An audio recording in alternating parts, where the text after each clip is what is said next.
Les travesses sobre qui podria ser president de la Generalitat continuen obertes, però el que sí que es comença a tancar és el calendari. Demà hi haurà reunió extraordinària del Consell de Ministres per enviar al Constitucional la reforma de la llei de presidència, que permetria la investidura de Puigdemont.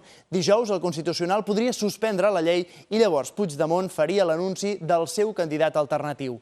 La investidura podria ser dissabte 12, amb segona volta el dilluns, dia 14, o com a molt tard, la primera volta seria el dilluns 14 amb una segona volta dimecres, dia 16. Però, en aquest cas, el ple hauria de començar ben aviat del matí, i és que el diputat Toni Comín compareix als jutjats de Brussel·les i podria quedar sense la prohibició de no poder sortir de Bèlgica. Per tant, podria quedar a l'aire el seu vot delegat.